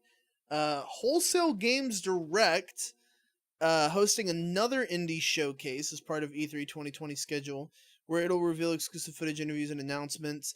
I want to say this because this is kind of like the last indie showcase we're having once we get into the big dogs here. But like, the indie showcases are good, and you find diamonds in the rough all the time in these. You really do. A lot of these are like made by some 16-year-old high school student though, in their grandmother's backyard with Unity store assets. Yeah, there's going to be a lot of like There's a crappy lot of games. stinkers. There's going to be a lot of meh games, and then there's going to be a few that are great. But you know what? Yeah. I'm okay because I'm going ahead. Yeah, we've talked about it. We're declaring this the year of the indie. You know, so Yeah. As long I'm as okay. here's the thing, as long as there's one good game where you go, ooh, and it gets on your Steam wish list, is probably worth watching. Then there's a future game showcase. Although the ESA Also, may that's have officially, I want to pause you for a second. That's not the last indie right, yeah, we'll get there. because of Microsoft. Because Xbox always shows off indies. Uh-huh. So the future game show will be held on June 11th. Although the ESA has officially canceled E3, we're still coming. Oh, Games Radar. Okay, so this is Games Radar's own event. For the future games show. New trailers, insights. To be honest with you, all these people just need to go to Jeff and be like, "Hey, Jeff, we're having our event." Like, just let him structure everything tightly in this window for a week, and just to send everybody to the same place, so that everybody's watching the same stream for like a week solid. And I'm sure Jeff would love that, and it would help him get more and more. But the thing is like, he fucking like, I'm gonna have to watch 27 streams during this week. That's my biggest complaint, is like, and another new link over here. Did we miss something? Oh no. Like, because I was actually actually thinking in the back of my head, I was like, there's so much stuff we have to talk about, because there's also like non-gaming stuff like The Boys and Obi-Wan and stuff. And I'm like, but this week's packed with this, next week's gonna be Oh packed my with all god, we this. didn't even talk about Obi-Wan. Yeah, we're not going to be able to talk about it until it's over. We might as well just say we're not going to talk about it until the show's over, because our next Okay. week, our next two podcasts are already filled with this tons of news. There's no way Well, we can talk about it I or do- The Boys or anything. I do want to. Oh yeah, I haven't even started watching The Boys yet. Oh my god. I do want to say for Obi-Wan, I've watched the first 3 episodes. You know what's her name? Okay, let's get through this real fast. Then we're gonna do like, but then we have the Xbox and Bethesda, obviously big swinging, big dick players swinging past your knees, all that fun shit. And then the PC Gaming Show presents, hosted by Day 9, should be great. Then the Guerrilla Collective, all that shit's gonna happen. Ton of stuff, yada yada yada. Okay, let's talk about Obi-Wan. Let's close this out with obviously we're gonna have a packed fucking week next week, but let's close this out with Obi-Wan. I watched the first 3 episodes, and I liked everything they did with Obi-Wan. I liked everything they did with Anakin. I hated some of the characters, though. I thought they were so cringy. Now, you go ahead and tell me what you thought before we get into what I think is cringy or not. I think the way the show's cut is its problem at the moment, because Okay, I there's could agree with no that. when I say cut, I mean, like, uh the way it's edited together and the way they're presenting everything to Yeah, us, that no, I could because totally agree with that. I'm actually fine with what they're doing with Obi-Wan, with him kind of like losing his faith there and not training, not doing anything for a while, and then he's going to get back into it. That's why he ran instead of fought. I'm okay with all of that. Plus Darth being the way he is, because, like, yeah, in the canon that we have, like, he's like that. It just never got showed off that much in the movies, and I love that they're bringing that in to really show why the galaxy was fucking terrified of this man. Uh, Yeah. but I think there's a lot of people that are saying, like, oh, they're retconning, like, Rebels and Clone Wars, and they're doing this. I don't think they are. I think they're playing games with everybody, and the way they're cutting it is causing this animosity with some people. Because Grand Inquisitor ain't dead, people.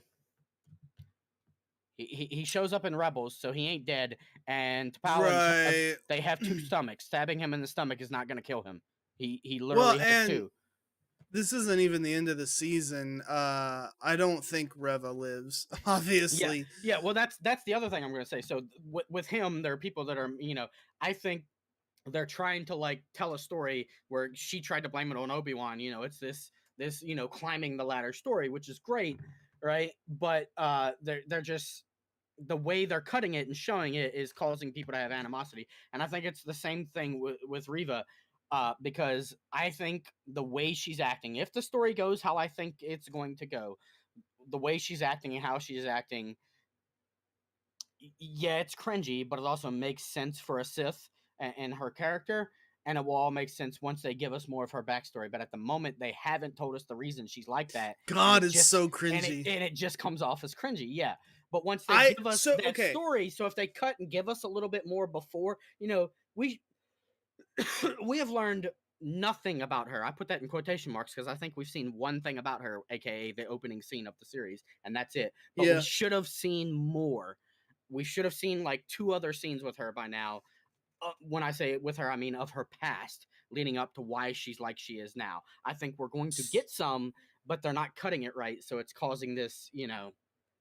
Yeah, they're not leading with it. They're going to mix it in as we go, which I agree with you. I think is the mistake. I think we should have gotten context for these characters up front because we know Obi-Wan, we know Darth Vader, we know about the Inquisitors. Riva, whatever, is the new character to this that we don't know a ton about. That's going to be like the main opposite force aside from Darth Vader opposing Obi-Wan.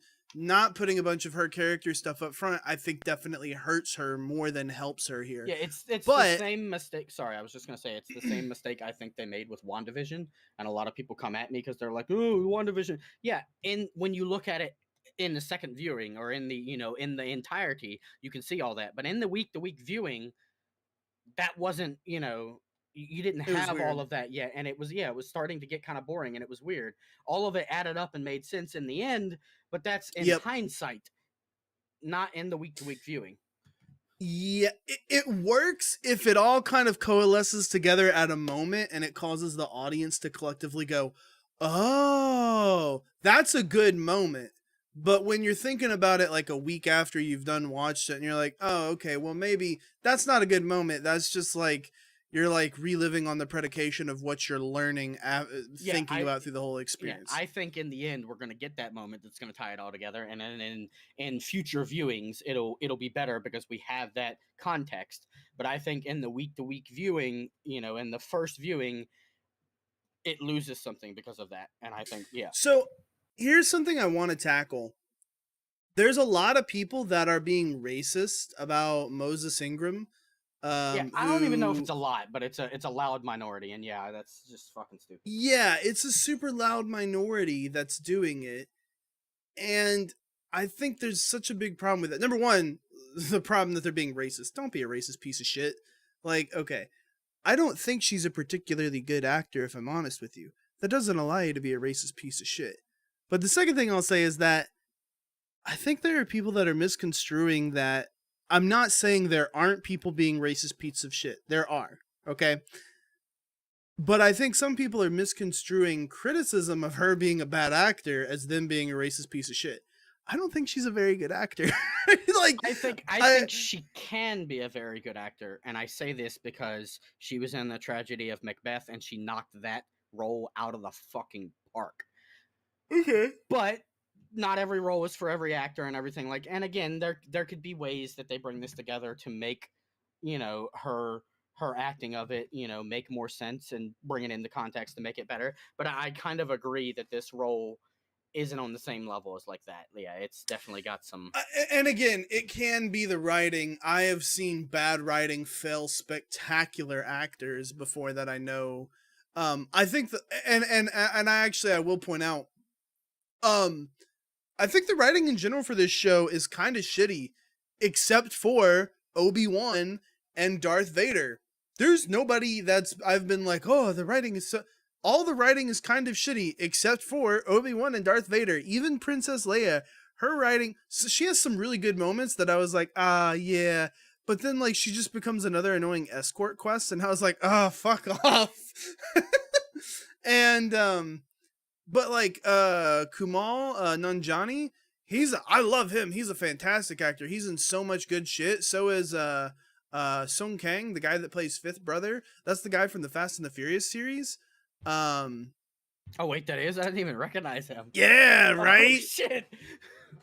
Yeah, he's from I'm the waiting to Fast see and the him do something though, because I want to see him do right. something cool. Yeah, he hasn't done anything. But the Fifth Brother is from the Fast and the Furious series. But like, there's some really good actors in this, and they're just not doing a very good job. And I think it's because of the script. The writing's not very strong. But I admit I really like what they're doing with Obi-Wan. How he spent 10 years in a desert doing nothing. He cut his connection to the Force because he didn't want to be discovered and found out. He's terrified, right?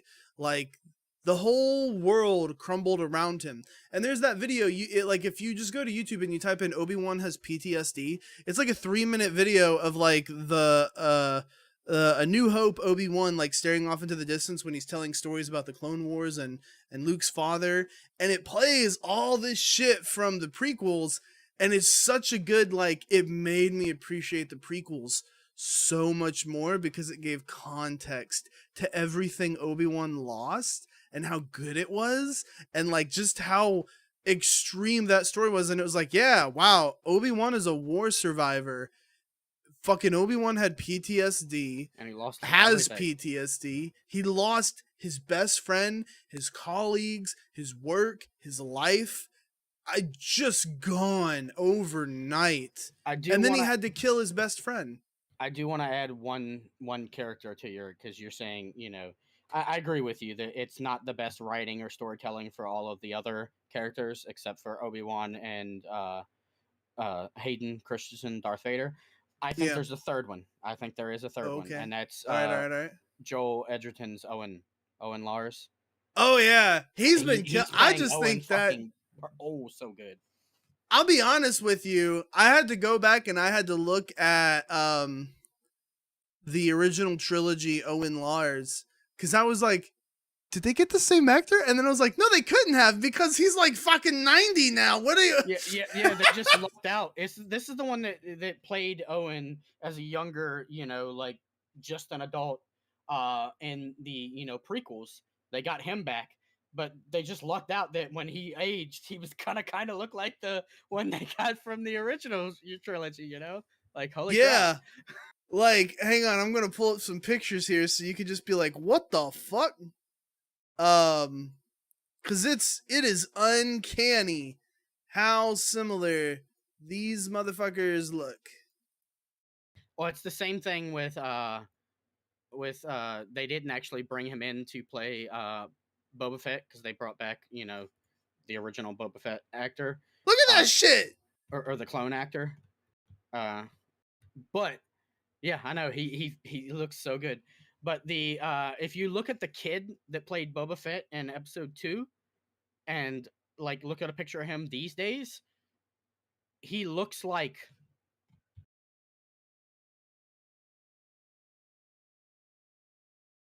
Go on, I'm waiting. Sorry, he looks The like suspense Tamir. is killing me. He looks like a younger Tamura Morrison almost. Like he looks like they're Oh, related, okay. even though they're not. Like the kid that they originally got to. Here, let me see if I can find a thing. Give me a second. But yeah, no, Owen Lars looks fantastic. Spot on job. He's everything that, which I don't think they're gonna have him in a lot more, but everything they've had him in, on point, spot on. Look Love at it. this guy. Look at this guy, and like Google some pictures of him, and tell me he doesn't look like he's related to a younger Tamura Morrison when he was younger. Oh, maybe, yeah.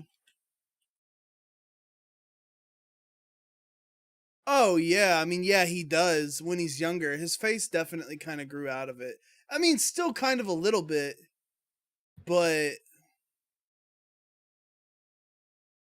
yeah, I see why they just brought him back.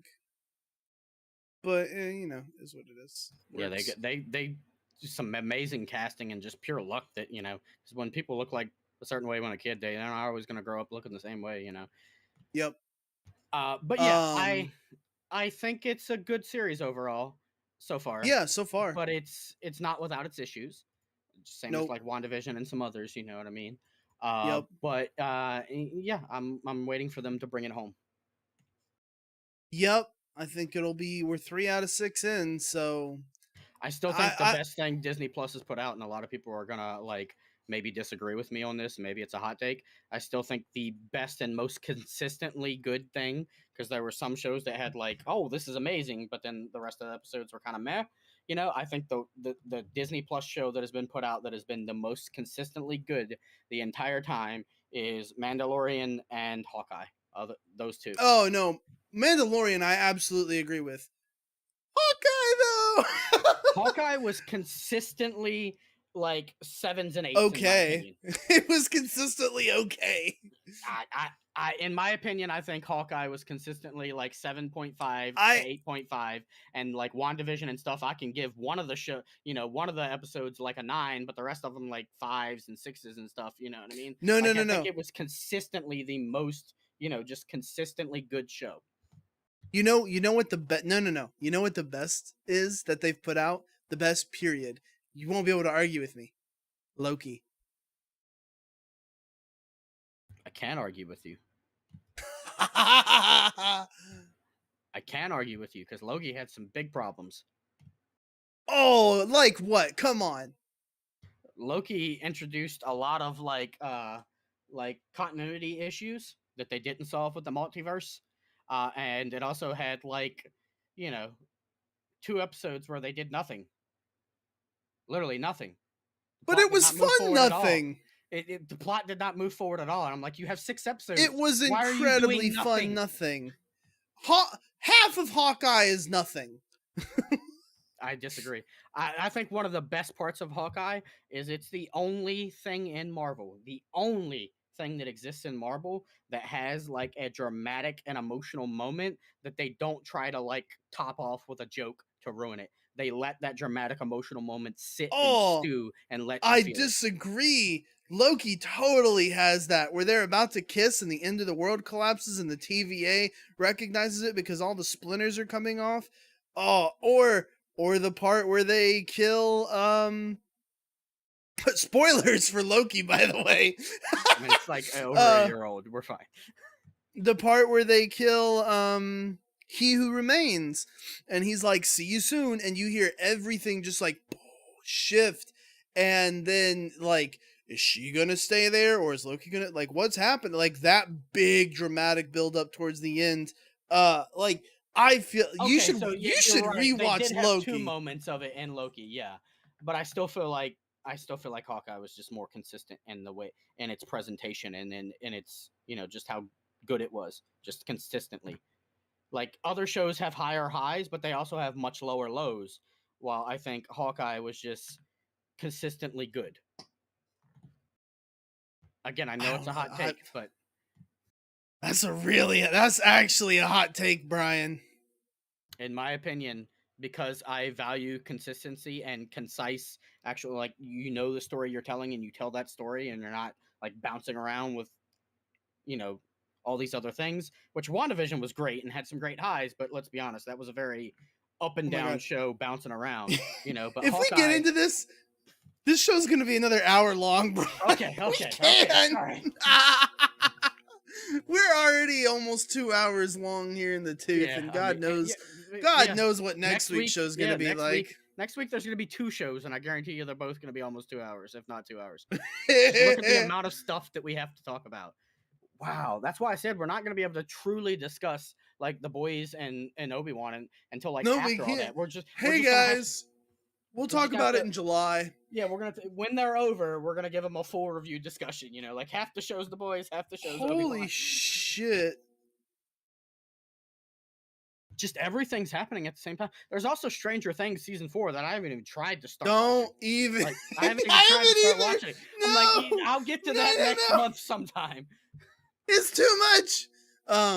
Have you seen Owlcats making a Space Marine game for 40? Yeah.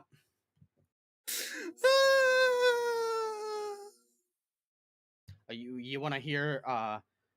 Because I think we're gonna wrap up soon. But do you want to hear some hilarious stuff? Some like cosmic hilarity. If it doesn't make me laugh, I'm ending the show. Okay. Well, I don't know if it's gonna make you laugh. I think it's the cosmic hilarity, in my opinion. You remember how we ended the show last time? What I said was gonna happen? I said this is my crackpot theory that I'm gonna end the show with to make everybody mad at me. I don't remember what it was, but go on. I said there was gonna be a certain game that was gonna be the next comeback game and all this stuff. You know. Oh, which game? The Avengers game. Oh yeah, okay, yeah. We were talking about Embracer buying them and all that, and we, Ye- it was mostly a joke and everything like that. Well, Right. the week after I said all that, the devs that like contact and talk to everybody were like on Twitter and telling everybody how they had like a day and a half or like 2 days or a full day or something like it of nothing but meetings, and everybody assumes it was the Embracer stuff.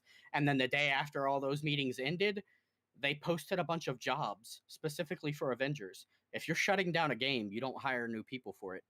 And I mean a bunch of jobs. So it seems like Embracer's going to try to make a comeback with Avengers. They're hiring a bunch of people with it. I was joking when I said it. I am glad. I'm really glad that Embracer got a hold. They embrace their IPs. I'm glad of that. But I was saying that as a joke. I thought the game was just going to be what it is, which I didn't think was ever as bad as people made it out to be. It's not great, but I don't think it was bad. But it's a subpar game. It's not terrible. It's like a 6 out of 10. Yeah, exactly. I'd say 6.5, maybe 7 now. The work they've put into it at launch. 5.5. But the fact that I could go the other way too. It seems like let's be honest, the deal hasn't closed yet. But if you have days of meetings and then come out of it hiring a bunch of people right before you're going to be purchased and stuff like that, something happened in those meetings. They're not shutting this game down. You're not going to hire a bunch of new people specifically for this game, not just Crystal Dynamics, for their other games, specifically for this game. Like, apparently, like, Embracer's like, yeah, you're going to get some funding. Start hiring people. We're giving it a go. I feel like you should go talk to 343. Now you talk about hiring people that aren't going to, yeah. They're constantly hiring. 343 is just like a carousel of job opportunity. Most of their people they're hiring is temporary work, though. These are like full-time design positions. I actually looked at one of them. I was like, I want to apply for this. No, I don't. Never mind. But I thought about it for a minute. But I'm not in the video game industry of game design. I'm in the tabletop. But. Okay. Yeah, I just thought that was like cosmic hilarity. That like I made that joke, and then the week after, like, yeah, it might actually be, It's gonna take some time for Embracer and all the things that they're doing to stew, but I look forward to it, and I hope there are many fruits to their labors. I agree. And speaking of fruits of our labors, I'm gonna go make some dinner because I'm starving. Brian, why don't you shout us our socials? Yeah. So this has been the Live Service Podcast. You can listen to us every week in quotation marks on Saturdays. You can follow me. I am at 7BitBrian on everything. You can follow Guns at Guns Games on Twitch. And is Twitter 3 Guns Down, or is it Guns Games as well? Is it? Yeah, I don't know. I'll figure it out. It always you know it's two different. You gotta solidify those, man. Like make them the if same. you can get to one, you can get to the other. Listen, somebody else has the. Just search for It's Guns a Games, difficult. GUNZ Games, You'll get and you there. will find him. Yep. And he likes to stream things like V Rising. You should go watch him. I play, like 'cause to that is an stream amazing things game. that make me hate myself, like Diablo. Yeah, you can go watch him play the worst money sink of a game ever. and watch me not spend money on it and prolong my suffering. This is like hospice care for gamers. Is that what's gonna happen? When we get old, we're just gonna play video games without spending money to see how long we can stretch them. Absolutely. We're gonna be in nursing homes. I got my retirement check, but I couldn't decide between food or loot boxes. What do you think? I think absolutely, actually. All right, guys, we'll see you later.